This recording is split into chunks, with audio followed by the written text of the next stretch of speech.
Give thanks and praise. Welcome back, all you splendid dissidents, to the shared artistic expression. I have a vast amount of information, as always, and as always, it is a bit of a trick trying to organize what I care to convey onto the slick dissidence floor. I think the order of operations will essentially take the general form of beginning with the past, then moving into the present, and ending with some aspects of the future. I think that's how I'm going to try to organize what I've planned to share today. And also, a great amount of what I'm going to say will be drawing on a popular cultural phenomenon that I don't expect everybody to have consumed, but the information that I garner from processing these artistic provocations, I think is worthy for anybody and everybody to contemplate, to consider. So I'm going to start with elements of the past over the past week, as a vast deluge of change has been laid upon the masses in the headlines. So let me just start with some headline dissemination, and then we'll move into why today is such a very special day. Such a very special day. And also to put a couple dates on coming up in the future on people's radar. So I will probably break this video up into a few different parts just to give myself the chance to stay on track. All right. So over the past week, the moon was moving through Aquarius. And the more I contemplate the functionality of the territories map, the more I consider that the moon almost operates as the reflector screen, or the silver screen upon which the cinematic images and stories and myths are dependent upon the silver screen of the moon. And while the sun is all fine and dandy and wonderful as it determines the date and the time, the moon is a much more significant change agent, as it moves 13 degrees every day. Every 24 hours, the moon makes 13 days of progress through the zodiac. And so I'm rewinding the clock. I've moved the moon back to Pluto, and I just want to relay how a vast number of the headlines that are fed to the masses are best reflected upon considering the moon's position in not just the zodiac, but also in the territories map. So the moon was essentially in Aquarius over the last week. About pretty much the last 7 days. And as it's moving through Aquarius, it had passed over Pluto right around the time that the autopin, Pluto is Joe Biden, and the autopin and the disappearing ink of that debacle is very apropos, as Pluto means the tiller, the plotter, the plow. It's also rooted in the concept of government at large, as it is the largest orbit. So therefore, it is the Kybernetes. It is the governor. It's the largest jurisdiction and the most slothful of the heavenly bodies. And so the moon passing through Aquarius, where Pluto will be for the next 20 years, vastly significant. Pluto being in Aquarius for the next 20 years puts the spotlight on Arkansas, Tower card, and Texas, Star card. So a lot of these renovations, this tilling up of the old governance, is very, very provocative in Texas. I foresee some really um, unfortunate tragedy coming out of the news from Texas. I think it's only a matter of time. I would bet that when the moon lines up with Uranus, I think some video footage will be released that will reveal the deportation centers that we should just be calling concentration camps. I think that's coming up in a couple weeks. And Texas is going to be in the crosshairs, and yeah, the the acrimony value of Pluto being in Aquarius has 20 years of tilling up the old and planting seeds for the new. So while the moon was in Aquarius, along with Pluto, down here in Arkansas, Texas, there's even a little bit of like the Phoenix constellation is pretty much in Aquarius, and Phoenix, Arizona is right here on the territory's map. Um, I just want to relay some of the highlighted stories uh, that reflect in the myths from our cinematic consumption, and one of which is that the Tesla provocation spell is a fascinating dynamic upheaval as the, I, I perceive the Tesla truck as a victim signaling opportunity, right? It's an opportunity for people who can afford a Tesla to um, broadcast their allegiance to the Promethean ethos of uh, they're going back to the future, right? We're going to drive this Mandalorian, this DeLorean, silver bulletproof future wagon, um, and we have the full force of punitive power if anybody protests against them.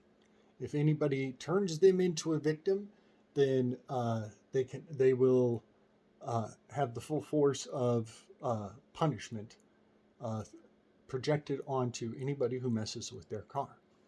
The reason that this is so significant to have come out at the particular time of year, it had to, because the moon in Aquarius is in opposition to the Mars up in Cancer. When the Super Bowl took place, the moon was in Cancer with Mars when the Super Bowl took place. So it's been approximately 2 weeks. The moon has come around and is now in opposition to Mars up here in Cancer. Cancer is the chariot card. And so one of the really incendiary uh, uh, headlines has to do with the headline reads domestic terrorism question mark several incendiary devices discovered at the Tesla dealership in far left Austin, Texas. Tower card incendiary devices. um, yeah, the tower card is probably the most explosive of all the tarot cards. But then the same day, almost the same day, maybe the next, there's a headline that comes out regarding some of um, the uh, the defense mechanisms of the Tesla. They have announced that they now have the max volume if threat detected function on the Tesla car. The Tesla adds the new Sentry Mode security features to deter unhinged leftist attacks.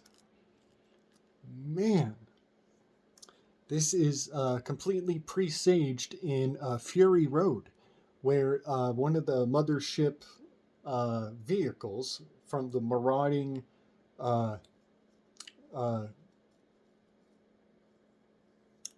crazy clan. On the head of the truck is a dude strapped to a bungee cord with a gigantic electric guitar and a whole wall of speakers blasting his music as he rock and rolls up there. He's strapped on these bungee cords, and the music is weaponized. And he even has a flamethrower, so when he hits power chords out of the guitar, the fire shoots out of his instrument. And I'm pretty sure Tesla was invested in flamethrowers somewhere back in the day. So yeah, the Fury Road is completely tipping our discernment towards not, I don't want to say they are convincing us to believe, but they are tipping our discernment in their favor. I'm just going to say it that way. It kind of it precludes our decision making just a bit to have already seen these programs instilled into cinema and film. But these headlines are taking place in opposition to Mars in the Chariot card, when the moon is 180 degrees down in Aquarius. So I'll bring a graphic forward with that. And I just want to point at how not only does the Tesla truck look like the DeLorean from Back to the Future, it also looks like the Mandalorian from the Star Wars series, because it's all silver-plated, chromed out, right? And I find it really discouraging that the actor who played Mandalorian received any rewards at all, because we only saw his face maybe 2 or 3 times in the whole series, because he never takes off his mask, right? He lives in that mask as an honor code.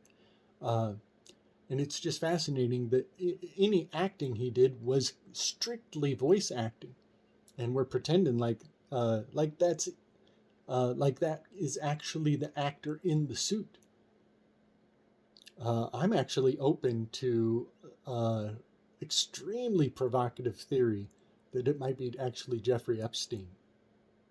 I think the Mandalorian on the stage actually going through the motions, I think that's just Jeffrey Epstein. Yeah,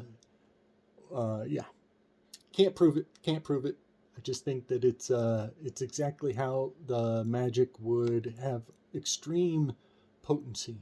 The most whatever is the most provocative is the most likely, as the Pluto is rolling through Aquarius in the age of Aquarius. Okay.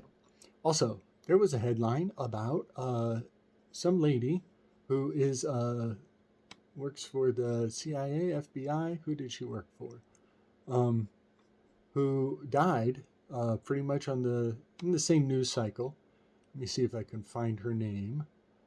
She has just an interesting name. So Biden appointed U.S. attorney who was found dead, led high-profile investigations into the CIA leaks and Russia fraud cases.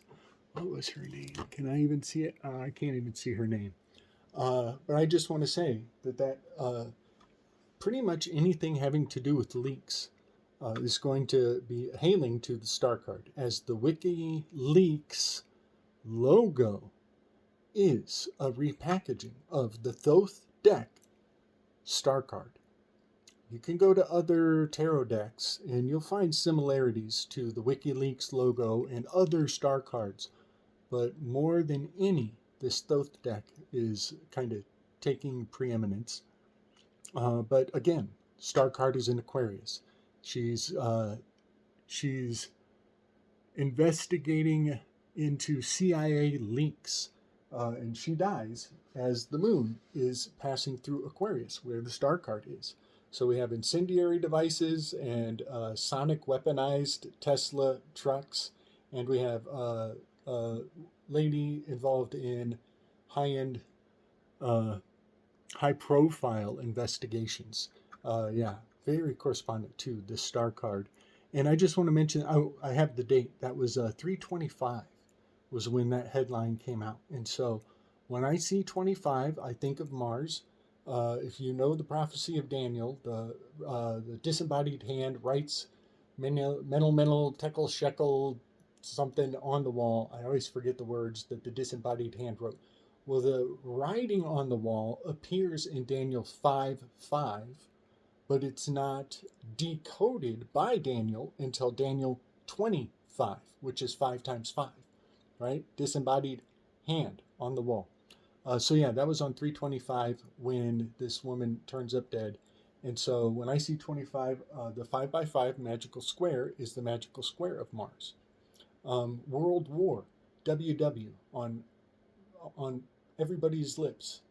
W is the 23rd letter in the alphabet and reduces to a 5. So every time you said World War, you were saying 5x5 magical square Mars. All right. Just had to share some of the headlines from the past couple weeks. And then another one comes out with a graphic depicting how much gold is in Fort Knox. How much gold is in Fort Knox? And the entire graphic is 100% emulating elements of the Chariot card right here. As the graphic has gold pallets stacked up to measure which countries have how much gold. And sure enough, the graphic of the American gold supply is said to be, 8,133 U.S. Crates of gold, or what does that say? Tannies? Anyway, the stack of crates is in and of itself 9 crates tall, and the base of this stack of crates is 9 crates wide. 9 by 9 is the magical square of the moon. And sure enough, the moon is in opposition to Cancer when the headline comes out. But the moon was on Cancer with Mars when the Super Bowl happened, and the moon is going to be on Mars again in a couple weeks coming forward. So, yeah, they're very, very perceivable to my synchromistic lens. So I have a graphic here of the 9 by 9 magical square of the moon. And when I get to the end of the weave here on this video, the significance of the moon being in Cancer will be very, very relevant, will become very obviated. And if anybody missed it, I made a short video, 60 seconds, back on Valentine's Day, I believe. And it was a decode of the 9 by 9 magical square that is encoded on the pyramid, on the cap of the pyramid. So if you want to go watch that video, I actually reduce all the numbers in the magical square of the moon and then trace them around the Enneagram, and it makes a perfect star shape. And I think I can do the same thing with odd numbered magical squares. I'll have to test it and I'll get back to you. But the cap of the pyramid being a jarbled 9 by 9 magical square is very potently significant. I would say that the Fort Knox promise to get to the bottom of things was supplemented by the pyramid story, by the story of discovering superstructures under the pyramid. And I just want everybody to know that the timing of announcing the superstructures under the pyramid are stellar. They're completely stellar. There are a great many ingredients to this story that is being told to everybody, and I'm going to give you the slick distant lens. And that is that the superstructure underneath is said to be coiled springs, 8 columns in coiled springs. Let me think. 8 by 8 is the magical square of Mercury. But all that aside, we were at the spring equinox when the story came out. You should watch my live stream with Chris. I brought up a bunch of graphics back then, but I just want everybody to see how the constellation that is the triangle is at the spring equinox. This is triangulum. It marks the spring equinox. It's right next to Aries right here. And as well, where is the Eridanus? So here is triangulum. The Eridanus River is also windy, much like a spring. It actually originates at the foot of Orion, and it winds. Where is it? Oh, no, that's not Orion. Here it is. Okay, so here's triangulum. Sorry. So if this is triangulum, up kind of north of the ecliptic, right down here is the Eridanus. And it comes out of the feet of Orion, and it winds in its windy, and it has double oxbow. It's a double oxbow winding dancer. Eridanus is an anagram for dancer. And so triangulum is here. Under this pyramid is the windy, twisty, turny. I think of this as correspondent to so many things. But I think of Archimedes' screw. And I also think, because it's a double oxbow, anybody who knows about geomancy knows that you can actually harness the ionic flow of oxbows in rivers, especially a double oxbow. That's very significant, that the Eridanus, which is an anagram for the dancer, that this river winds, but it also goes backwards against time. That's another important aspect of this Eridanus is, let's see, so here is Orion, and the Eridanus is going against the flow of time. It goes backwards and runs off down here to the Phoenix. So this river is flowing backwards against time. This will be the delta where brackish water, where the pure river water meets the salty sea, right down here by the Phoenix and the Hydrus. Hydrus is a male water snake, not to be confused with Hydra. This is Hydrus. Okay, so everybody's telling you that it is a hydroelectric supercharged power station of some sort. And while everybody is getting gratification, there's so much winning going on that they're happy to postpone the Fort Knox debacle.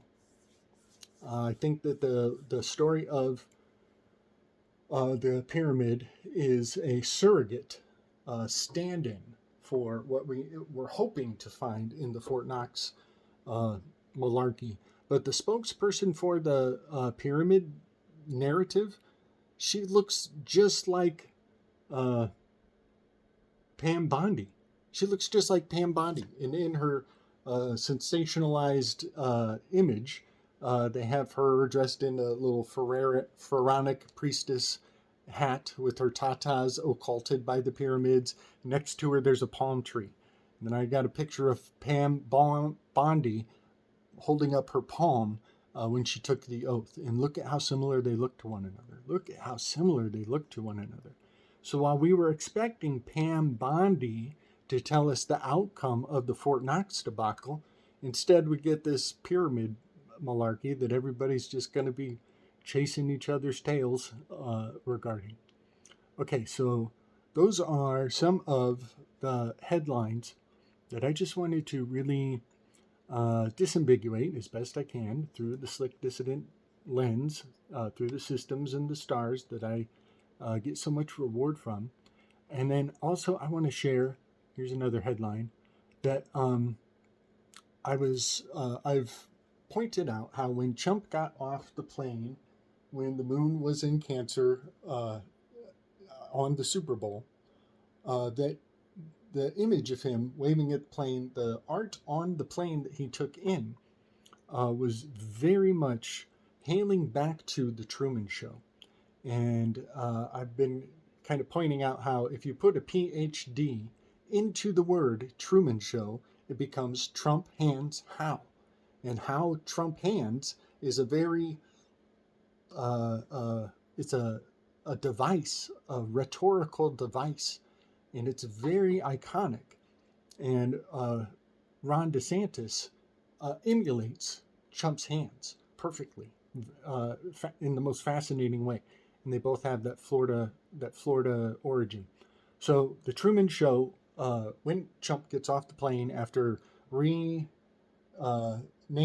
the Gulf of America, he gets off the airplane and you take a picture when he lands in New Orleans, which is the Devil card and the Priestess card.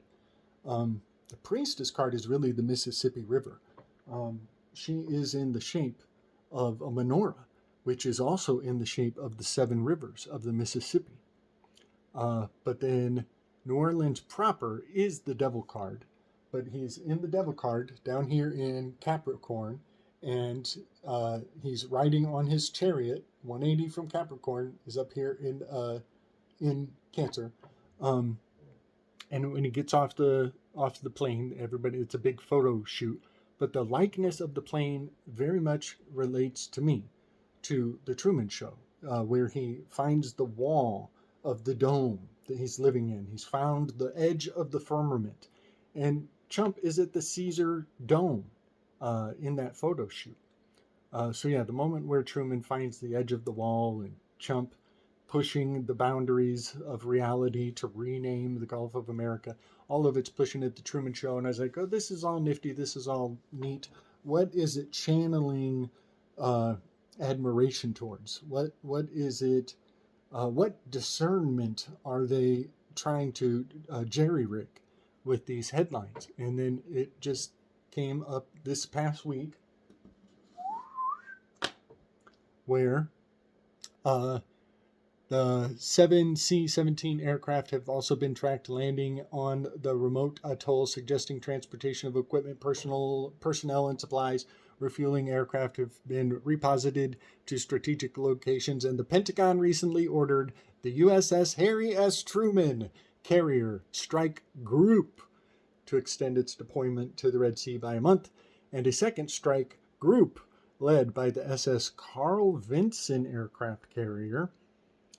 It's kind of some Doctor Strange right there, right? Vincent Price, Vincent Van Gogh,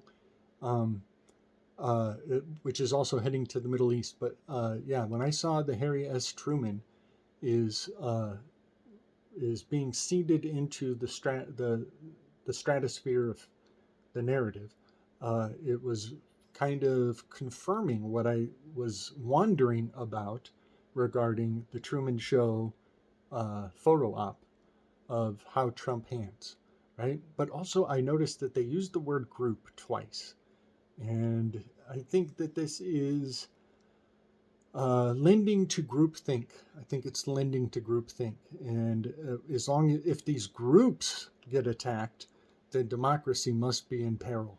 If they are attacking groups, that means democracy is in peril, because democracy is the group. It's the groupthink. It's the mob rule. It's the demos in control. And so if these groups get attacked, then democracy is totally being jeopardized. All right, I'm going to take a pause and move into more current events and share some of the discoveries I've made on this very, very special day. Big love and respect, everybody. I'll be right back. Thanks and praise. Here we go, y'all. Here we go. So, got a text from my dad last week. He tells me, watch Daredevil. The martial arts are awesome. He has a low bar. He has a low bar for awesome martial arts. But I think something he and I definitely bond over is generally kicking ass. And so I went ahead and I watched Daredevil. I have always loved Daredevil since I was a child. He's actually has been one of my favorites. And so I went ahead and I watched the series, and the whole thing is packed full of fascinating characters that seem to be echoing influencers in modern day. And this is a little alarming to me that Usually, when I watch cinema, I see hail back to influencers from the ancient of days, but in Daredevil, the promulgation agenda is more immediate. They're actually using and proliferating the likeness of heavy hitting uh, shepherds in the modern zeitgeist. So uh, I'm not really recommending Daredevil, but you do what you do, you know? You do you.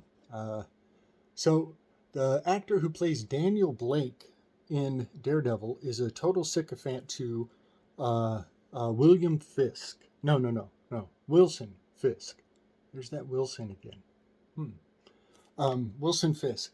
I think the name Wilson is not just hailing to uh, Outcast with Tom Hanks. I think it's even. The provocation value of it is that people are uh, arguing over the shape of the realm, just like we fight over the ball in all the sports. The ball is the provocation. So the word, I'm pretty sure, isn't Wilson a sports ball? Like a lot of volleyballs are Wilson made. Am I right? I hope I'm right. Hope it's Wilson. Spalding, Wilson. I think I'm correct. Anyway, yes, the volleyball from Tom Hanks. Didn't he name it Wilson? Uh-oh, I might be wrong. There's another name that I always flip with Wilson. Uh, Winston. Winston.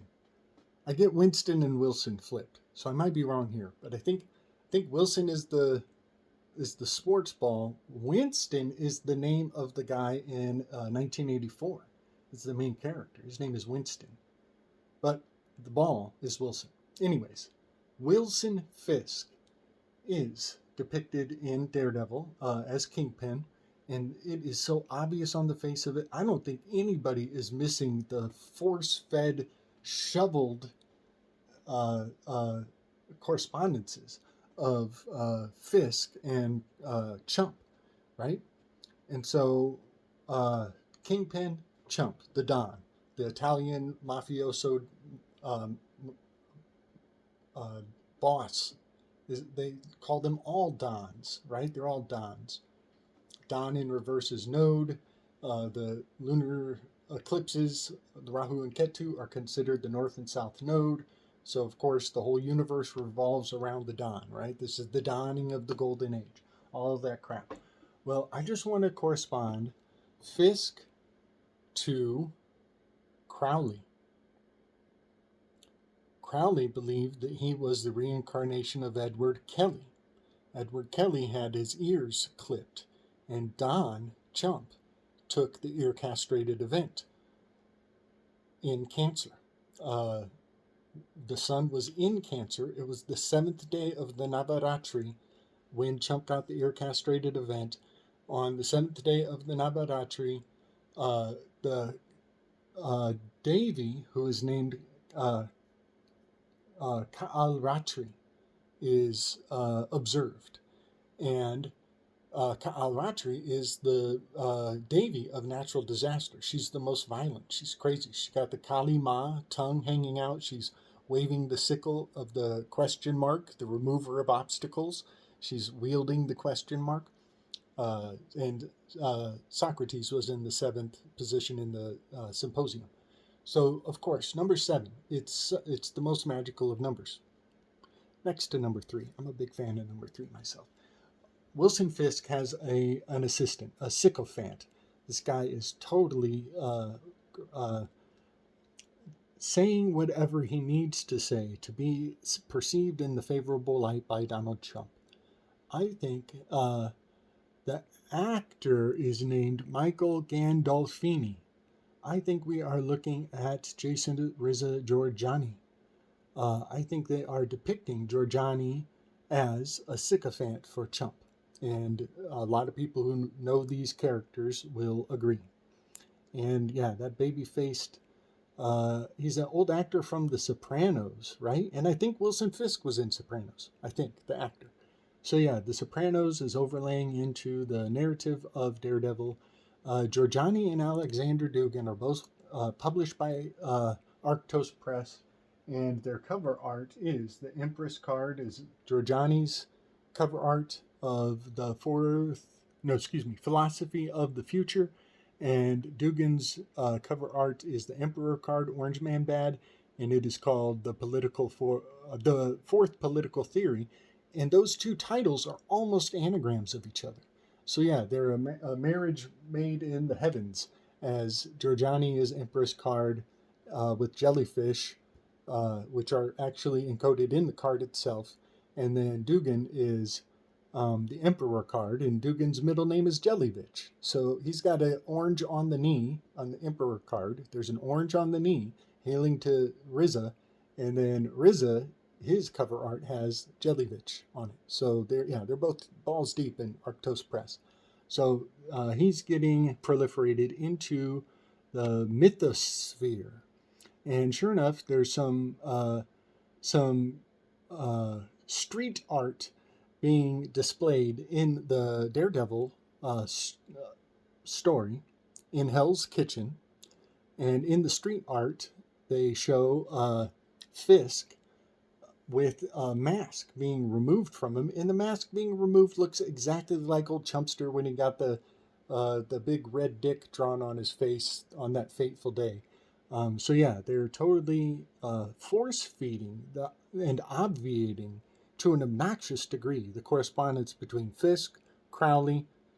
Not everybody knows about Edward Kelly, but then this graphic is totally Chump's face as Fisk removes that mask. Okay, now I'm going to sit on a couple weaves around Daredevil. I'm going to sit on these until future time. There's another character they're entangling into the story arc of Daredevil, who is a modern day influencer. But I really like the guy. But I'll just say this: he works at CERN.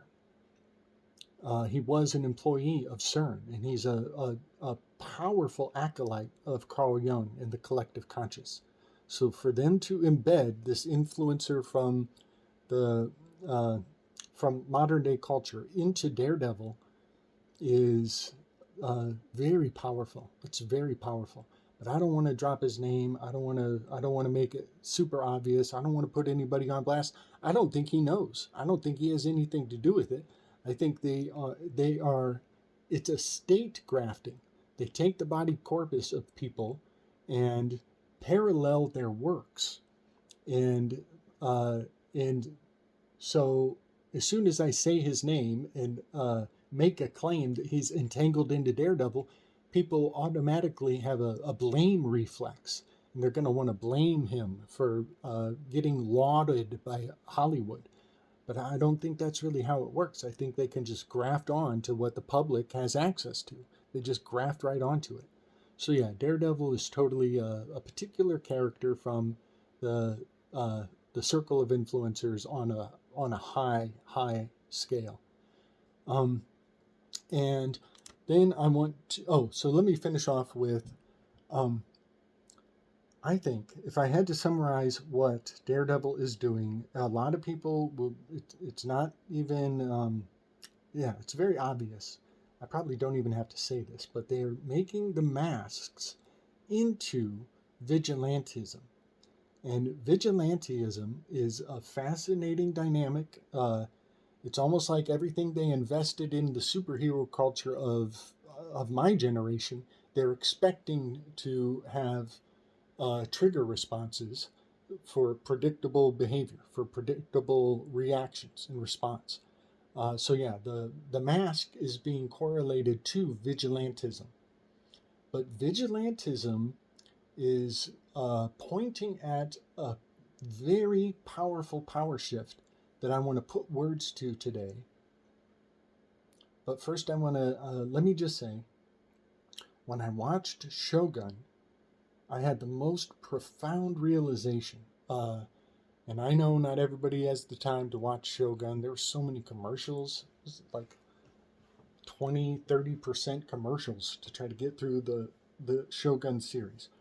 But I just want to give a broad overview of something that came to my mind as I'm watching Shogun, and that is that Japan, before Arjun, the main character's name is Pilot, Anjin-san. Before Anjin-san arrives in Japan, Japan was a hermit kingdom. It's in the hermit position on the global territories map. There are many hermit kingdoms in the hermit position in the global territories map, Tibet included, and also North Korea. They call them hermit kingdoms. So Japan had been closed off for many years because they had lost their naval powers. And I think this is something lost to history, that Japan once was a force to be reckoned with on the waters, and they had a vast amount of their resources and riches on a particular armada that was taken out by a tidal wave all in a single day. And it caused a huge collapse of the empire. And that's when they became a hermit kingdom. And because they had lost their nautical affluence, and even, I'd imagine, transgenerational superstition about the water. The water collapsed the empire at some point. So when Anjin-san arrives in Japan, they are strictly Behemoth. They're strictly land-based. They lost their Leviathan. And so Anjin-san is a pilot who arrives in Japan, and he has the plans to the Death Star. He knows how to make capable boats that can actually fight off and defeat the Portuguese. His model of shipbuilding is much faster and more agile than these larger boats that the Jesuits and the Portuguese are utilizing. And the daimyo, who he is under the protection of, Tokugawa, he actually promises to bring Anjin-san into affluence and make him more and more Japanese slowly through the arc of the story. And at this particular moment when they come to an accord, there's an earthquake, and the earth splits open, and Tokugawa falls into a crevasse. Anjin-san runs down and saves him, and finds his sword and puts Tokugawa's sword back in his hand. And in that moment, it dawns on me that Anjin-san represents a new Leviathan that has come onto the land and is promising to give Japan affluence over the waters again. And that is what Tokugawa, I think that's his name, is planting the seeds for a new empire of nautical affluence. And Anjin-san is the key to that recipe. And so I am more and more giving credence to the significance of the difference between Leviathan and Behemoth. Leviathan is democratus, representing the individual, the undividable. Democratus is totally down here in the number 4 as a individual with a shadow of envy, and the infernal name for envy is Leviathan. Leviathan is, in Plato's Republic, considered a democratic system, and they're much more mercantile based. They depend on trade, that is to say, it's a legal system based on mercantilism. Behemoth is more oligarchical, and I think we are shifting into Behemoth right now. And we are moving into a more oligarchical system, and everything has its trade-offs, right? The Behemoth governance is more self-reliant. And right there is telling us so much information. I believe that the drive for vigilantism is leaving mercantilism behind and moving into self-reliance of Behemoth.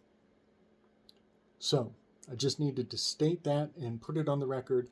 And if you look at how the military divides themselves, there is the naval forces on one half, And then there's the army on the other half. The naval forces are Leviathan, the army is Behemoth. And so even within our own system, we have both at our disposal, but they are ideologically diametric in certain ways.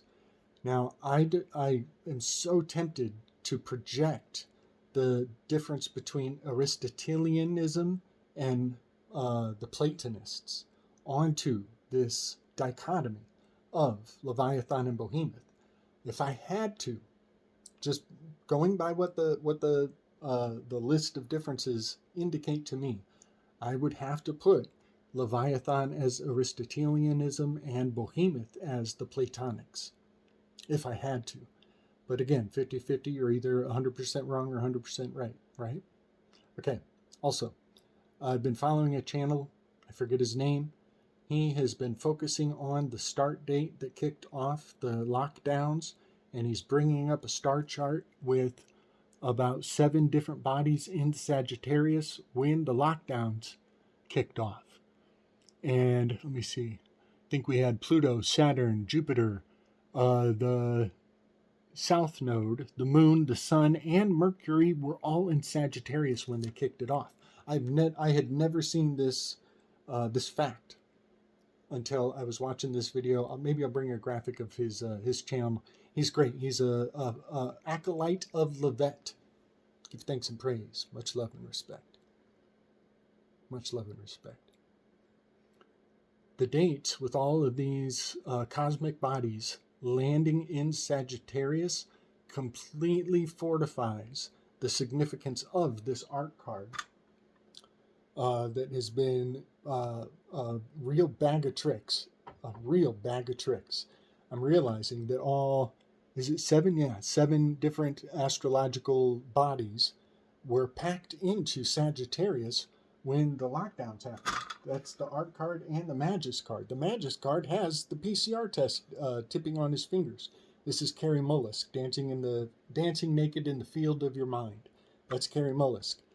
This one is Bill Gates. Mullisk, Carrie Mullisk had beef with Bill Gates, and they're both represented by these cards right here. Now, I was seeing RFK is very much correspondent to the Sun card because of environmentalism. Henry David Thoreau and Emerson. Thoreau and Emerson are on all of the other star cards. And I was just seeing so much RFK on the star card. But the star card is 19. It reduces to a 1. 1 is the number on the Magus card. And now we have RFK holding the power implement that is the PCR and the whole malarkey. So as Mollusk has passed away, he's absconded from the stage, I'm seeing RFK as Magus and Billiken Gates as the art card. And now I'm looking at the start date of the lockdowns, and it all makes perfect sense. 2020 hindsight, it is next level. But also clowns in America, right? The CIA. The Billiken is worshipped by the jesters, and the art card is in the Rorschach test. It has hidden in its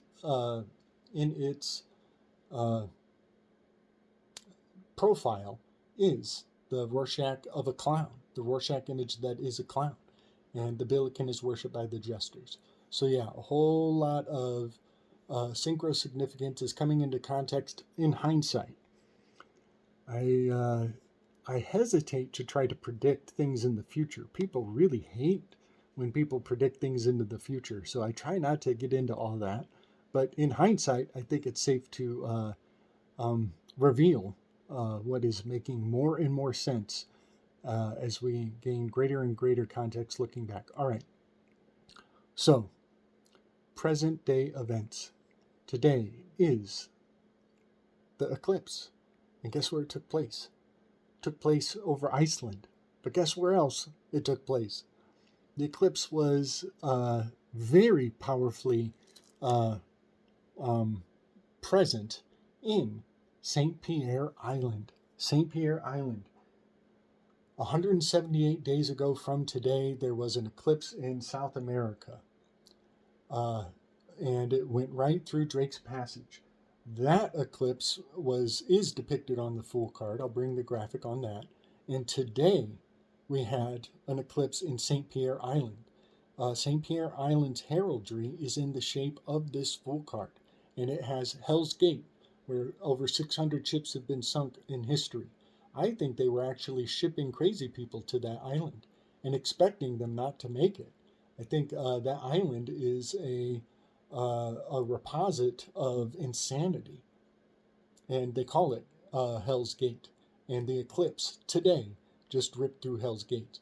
So I wish I had a global map, but today's eclipse took place up in St. Pierre Island, and 178 days ago, the solar eclipse happened on the tip of Argentina at Drake's Passage, all of which are making this Thoth deck full card deeply prophetic. It's deeply prophetic. And the fact that I have always had it at Fort Knox, at the placenta of America, tells me that the Fort Knox story is going to be very incendiary. Let's just say that. And then big love to Rachel. Big love to Rachel. Rachel shared a graphic that shows that underneath the city of Venice, there are many columns and support structures hidden under the water. I think they said 16 meters under the water is where all of these support beams are occulted under the city of Venice. And this really, really, intrigues me, because the city of Venice is encoded, the map of the city of Venice is encoded in the tower card. And Venice is called the city of epicures. 1 plus 6 is a 7. The 7 on the Enneagram is an epicure or an enthusiast with the shadow of glutton and the remedial virtue of abstinence. Man, and Venice is where one of many iterations of the Mark of the Beast took place. The ports of Venice were the first place that you didn't have to get off the ship and go to the scales and weigh out your coinage. They would just give you credit. They would just mark you down for credit. And they would do the math on the ledger, and you didn't have to actually exchange money. And they started to use the ledger in exchange for actual exchange of material metals, precious metals. So if you think about it, Venice is the first. They invented the Visa card. They invented a mercantile credit system that you don't have to get off the boat and risk your life every time you move your money around.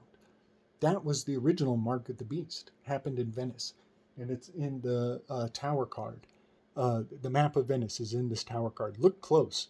Look close at the map. Even the door on the tower card is the strange little port on the map. It's so on point. It is so on point. It's really fascinating. So I just wanted to share that graphic and give love to Rachel for sharing that most intriguing reveal to what's under the waters of the city of epicures. All right. Now I'm going to take a break, come back, and we'll talk about some upcoming developments. As today is the solar eclipse, March 29th, and tomorrow kicks off 9 days of the Navaratri. All right. Big love and respect, y'all. Thanks and praise. Moving into future events. Tomorrow is the beginning of the Navaratri, the 9 days of observance of the deities of Hindu cosmology. And I understand that a great amount of people have not been here for the long haul on this thick, distant, shared expression of adventurous learning.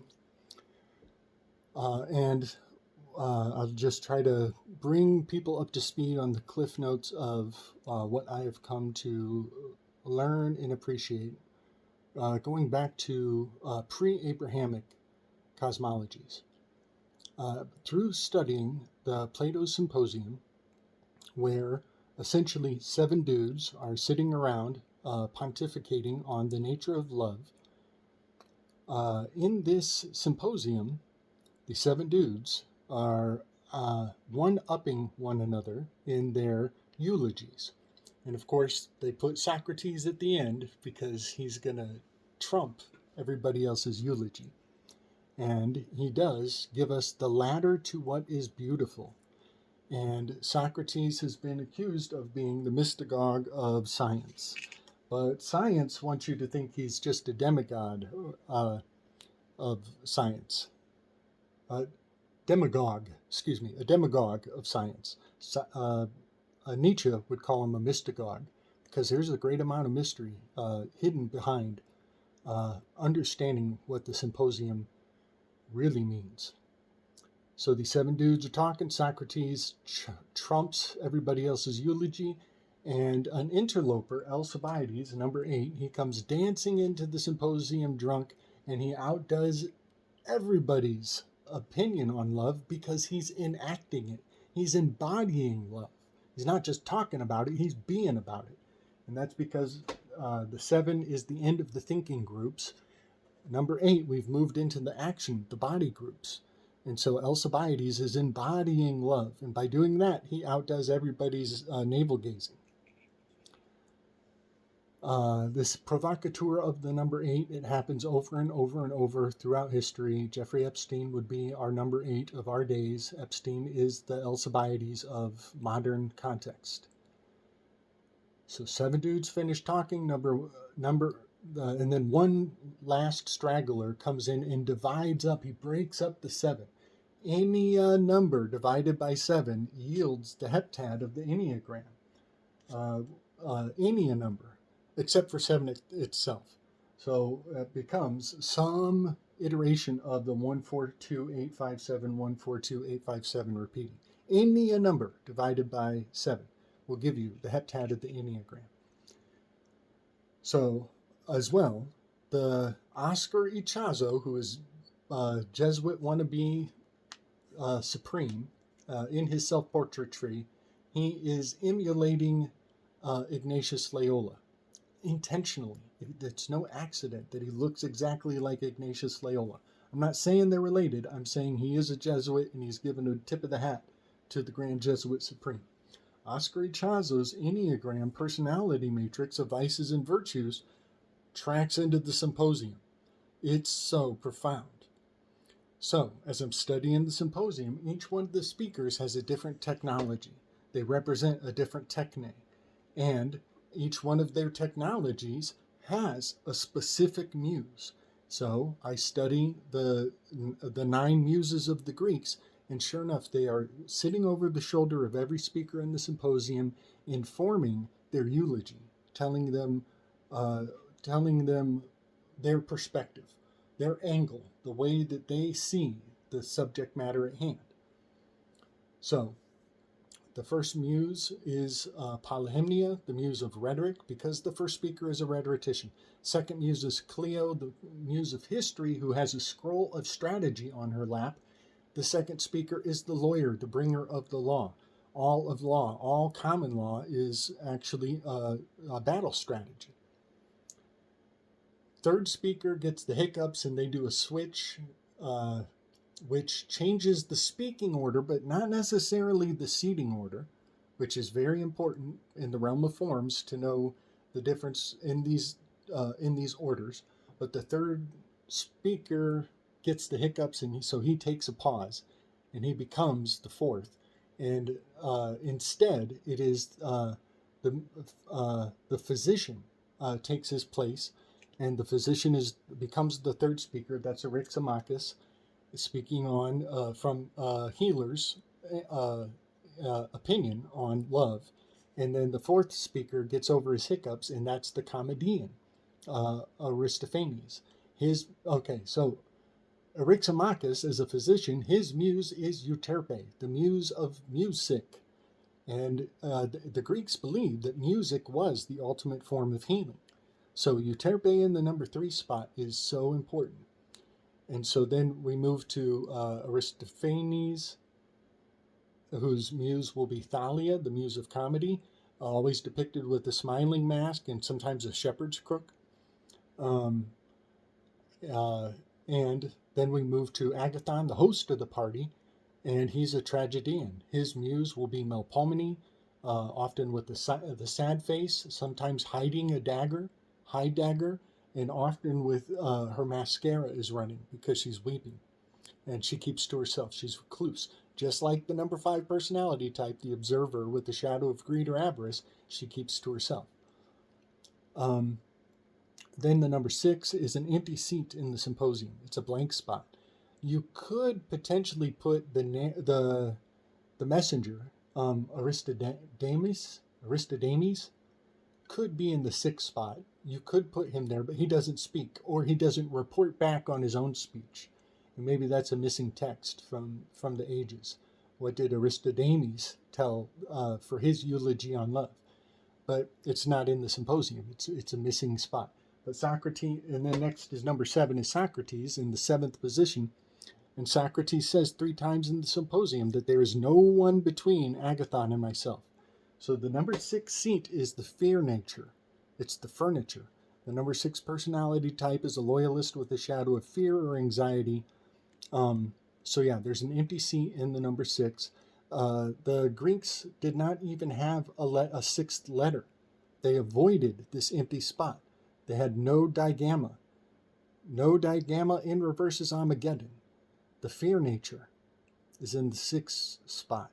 We have been programmed to fear the number 6 for many generations because it's so sexy. The 6th muse in the empty seat is Erato, and she has the retinue of cherubs or desires. Her children are the erotes. So the subject at hand is the product of erote. Erato is the 6th muse in the empty seat. Number 7 is Socrates. His muse will be Calliope. She is the muse who inspired all of the epics, and she is vastly profound. She's the eldest of all the muses, much like Socrates is the senior. He's the veteran. He's speaking about what is beautiful because he's been on the battlefield. Number 8 is Alcibiades, who comes breaking in the room. He's a betrayer. He's a control freak. And his muse will be Terpsichore, as he's literally doing a drunken master. The way he strategizes and tactically moves into the symposium. He actually uses his wreath strategically to occult Socrates when he comes in, to pretend he didn't see him. Socrates calls him out at the end to be like, "You ain't fooling nobody, son. We know you ain't drunk." And Alcibiades is trying to get in the empty seat between Agathon and Socrates, and Socrates refuses to let him get between him and Agathon. And then they do some musical chairs. And then, so the 8th muse is Terpsichore, the muse of dance, and the 9th muse is Urania, the muse of geometry and astronomy. She rounds out, Plato rounds out the story. And Urania is always holding an egg in her hand. The 23rd letter in the Greek alphabet is the letter Phi, which is a Plato, which is an orb with a line going through it. Just looks a lot like Saturn. So Urania is in the number 9 spot, correspondent to Plato, who made the story at large, who controls the space.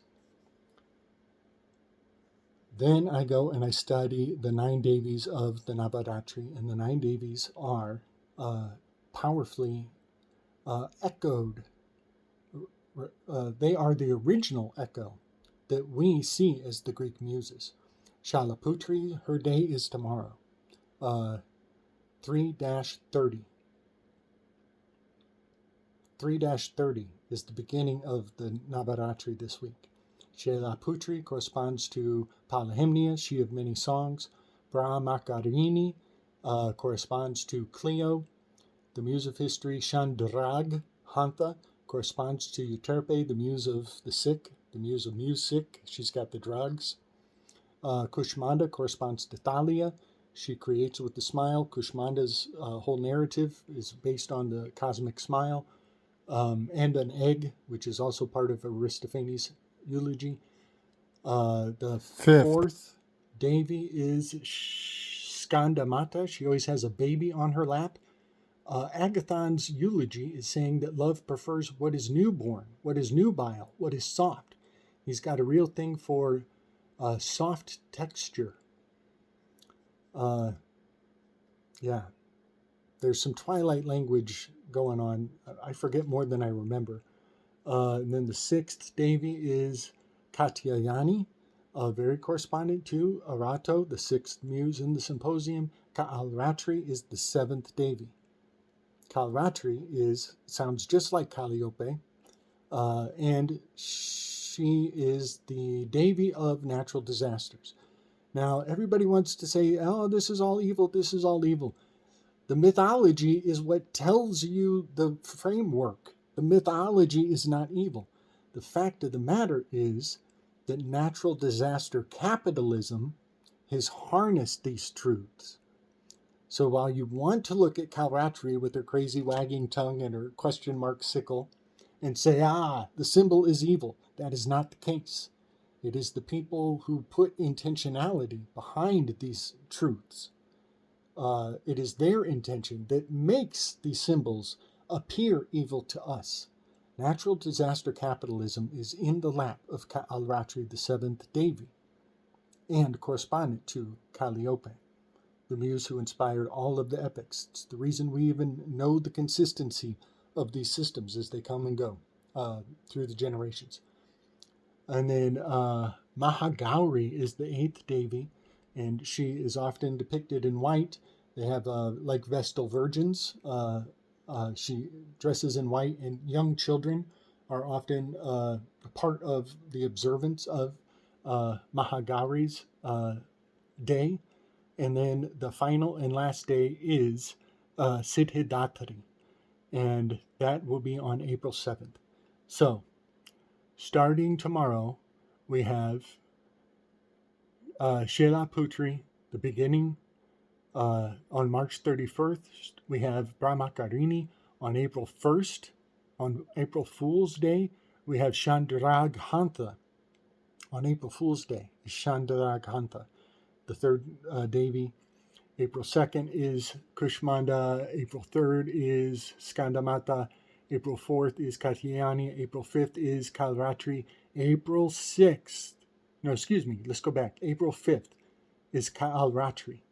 That was the day that Chump got the ear castrated event appear when the sun was in Cancer 3/4 of a year ago. In the summer, Mahagupta Navaratri, on the seventh day, he gets his ear castrated. Sure enough, on April 5th is Kaalratri's day again. And the moon will be passing over Mars, just like it was during the Super Bowl. Masterclass engineering, folks. Masterclass engineering. April 6th is Mahagauri. April 7th is Siddhidatri, the closing off of the Navaratri observance for the spring Navaratri. Where's my stick? Spring Navaratri on April 7th. So, those are some very significant synchro-mystical grooves that have been carved into our epigenetic memory, such that our expectation has been seeded for generations going back to thousands of years ago. And let me not fail to say that India has surpassed China in population. India is now at the pinnacle of the most people in the world. So there is more genetic harmonic resonance to the Navaratri. That's why I pay attention to it. And then I got one more thing I want to share with everybody that is really fascinating. Big loves to T. Shinobi. Big loves T. Shinobi. Shared a random clip with my buddy Chris Miner, and Chris Miner shared it with me. And it's a woman who she's doing a radar analysis of these pulsating energies as it's the cities turn on their lights for the nighttime. On this radar scan, you can actually see the cities kind of turning on their electric field as the dark comes over the realm, and then turn them off when the sun comes up, so to say, or as people go to sleep, I guess. And she's doing this satellite imagery from above, and she's honing in on South Carolina and Georgia. And she says about a week ago that there was a huge pulse emitting out of Georgia. And this is blowing my wig. It's blowing my wig because right now, we are in a drought of meteor showers. We don't have any meteor showers. We haven't for almost a month and a half. On April 22nd is the peak expression of the Lyrid meteor showers. I consider this the beginning of the meteor shower cycle. And in fact, it was on April 22nd when the International Astronomers Union in 1930, they got together and they demoted the Argo Navis. They dismantled the largest constellation by size was Argo. And they chopped it up and split it into 3 pieces. And that by demoting Argo, that was the largest constellation by far, they broke it into 3 pieces and they promoted Hydra. Hydra is now number 1, ever since 1930, when the IAU dismantled the Argo Navis, much like they were building a submarine, because that ship is in the subconscious down by the subcontinent of Antarctica. And the only aspect of the Argo Navis that we see from North America is the Vela. Some times of year, the Vela is perceivable over the horizon.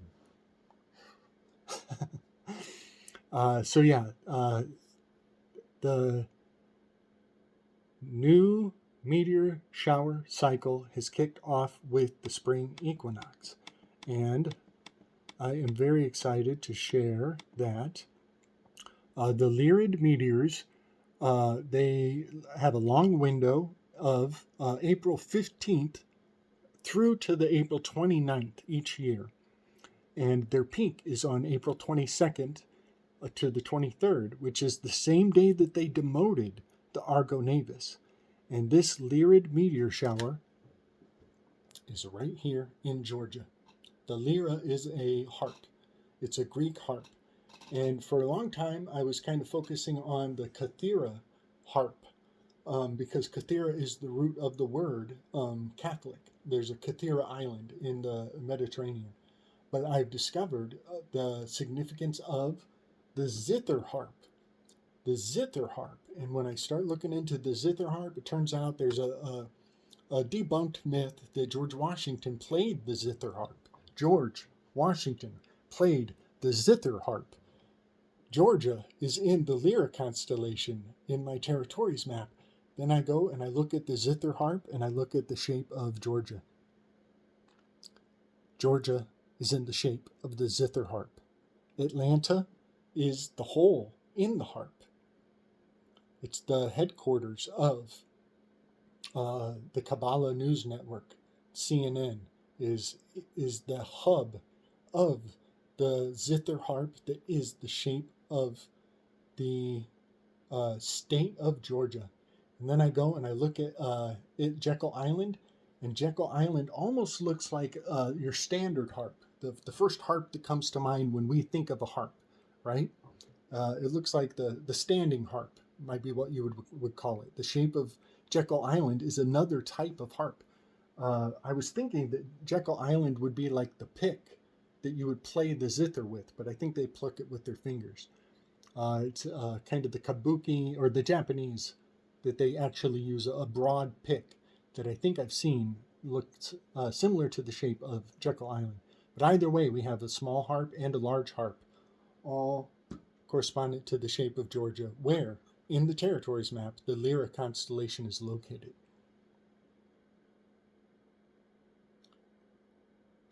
If they were going to do a reset, this would be the time frame. This would be the time frame. They're going to, play us like a fiddle. But the thing that really gets me is that this is the comet debris, the meteor debris of the Lyrids are the strongest annual shower of meteors from the debris of a long period comet. And that comet is C 1861 G1 Thatcher. I highly recommend folks stop using the term cultural Marxism and we start using the term cultural Thatcherism. That is the Leviathan. That is the Leviathan that we're putting down. We're going to put Leviathan away. We're moving into an oligarchical system, and it's all exchanges. It's all about exchange. You gotta trade. It's going to be about trading things off. You know, we might be moving into temporarily into some barter system. But what's crazy about Behemoth is that self-reliance. It's all about self-reliance. Doesn't that sing your song? Doesn't that sing your song? It sings my song, I tell you what. And the hazard in self-reliance is vigilantism. That is the major hazard going forward. There will be a vast amount of vigilante provocation. Yeah, you won't be going to your phone to fix shit anymore. You're going to be going to your equipment to fix shit. That will be the way as we move from cultural Thatcherism and the Leviathan into Behemoth and more self-reliance. That sums up my my presumption to predict future outcomes. That really sums it up. That is what I see in the cultural zeitgeist at large, in the subtext of the subconscious, of the subcontinent, of the Argo Navis.